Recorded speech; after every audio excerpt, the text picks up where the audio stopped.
pasal 8. Akulah dia, hukum firman yang ketiga itu tadi ya. Tulisnya itu Yehova, tapi orang Israel membacanya itu Adonai atau dia. Jadi Yesus sendiri Yahweh. Di dalam Alkitab biasanya tulisannya seperti ini ya. Tuhan Allah, Allah huruf besar. Kejadian 15 ayat 2. Allah semua huruf besar. Pernah lihat enggak? Ini agak aneh ya. Beda dengan tulisan Allah biasa. Mengapa di dalam Alkitab terjemahan bahasa Indonesia seperti ini, tulisan huruf besar semuanya Allah ini? Karena 2 kali menulis Allah di sini artinya Yahweh, Tuhan huruf besar semuanya. Tuhan itu. Maka kalau menulisnya, menerjemahkannya Tuhan huruf kecil ini Tuhan 2 kali, itu terjemahannya agak aneh. Sehingga ada kata Allah semua huruf besar itu. Jadi Allah semua huruf besar itu bahasa aslinya Yehova. Adonai Yehova. Itu artinya ya. Jadi dua-duanya artinya sama. Kadang-kadang Tuhanmu Tuhan. Itu 2 kali juga ada ya. Tapi semua itu Allah huruf besar, Tuhan huruf besar itu Yahweh. Saksi Yehova datang ke rumah saudara-saudara, kemudian bertanya, di dalam perjanjian lama kenapa tidak ada Yahweh? Saudara bingung ya. Kenapa tidak ada? Jangan kaget. Nah, kita harus tahu. Huruf besar itu semua Yahweh. Yahweh itu waktu menyebut nama Yahweh, waktu menyebut Allah itu beda artinya. Misalnya Allah menciptakan langit dan bumi ya. Bukan Tuhan yang menciptakan langit dan bumi. Agak aneh. Tentang penciptaan dunia biasanya disebut nama Allah. Karena Allah itu Elohim. Elohim itu artinya kekuatan. Karena Elohim itu banyak. Itu kekuatan. Sehingga untuk menciptakan sesuatu itu, nama yang tepat itu Allah. Bukan Tuhan. Kalau disebut Tuhan atau Yahweh itu biasanya ada kaitan dengan janjinya. Janji hubungannya. Waktu itu biasanya, maka Kejadian pasal 1 tidak ada nama Yahweh Tuhan. Tidak ada. Karena itu semua tentang penciptaan.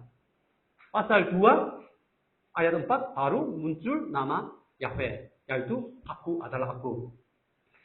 Jadi waktu menyebut nama di dalam ayat ya masing-masing selalu ada artinya. Kemudian salah satu perdebatannya. Jadi siapa yang dulu? Yesus dulu atau Musa dulu? Daud dulu atau Yesus dulu? Siapa duluan? Itu perdebatan besar. Tapi saudara-saudara ya, sebelum Abraham, Yesus sudah ada. Karena Yesus yang menciptakan dunia ini sebagai Allah Tritunggal, Putra Allah.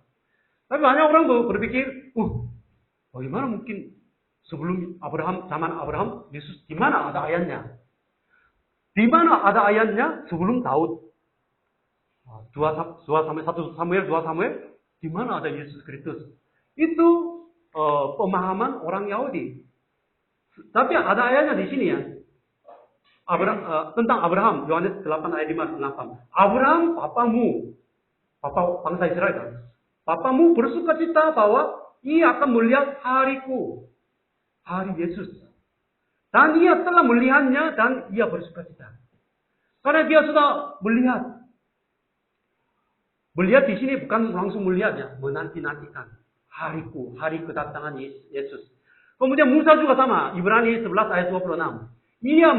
Musa menganggap penghinaan karena Kristus. Dia dihina oleh bangsa Israel, masyarakat Israel di padang gurun.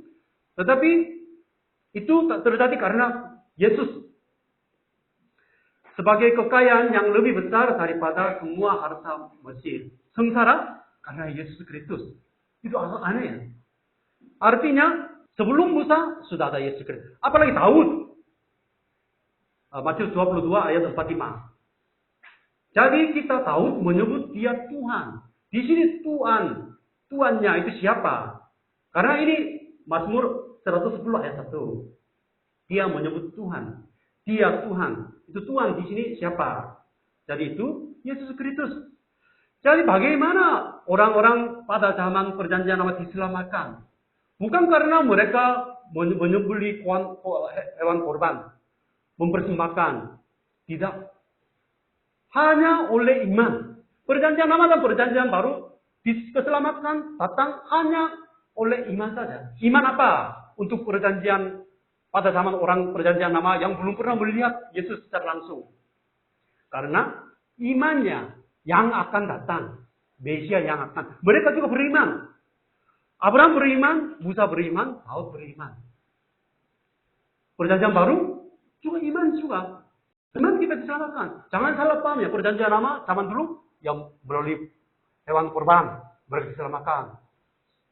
Keselamatan ya datang hanya oleh iman saja ya. Perjanjian lama, perjanjian baru sama. Yang akan datang, yang sudah datang. Untuk kita, yang sudah datang percaya, yang sudah datang, dan akan datang kembali. Ya semuanya iman. Bukan perbuatan, bukan melalui hewan korban.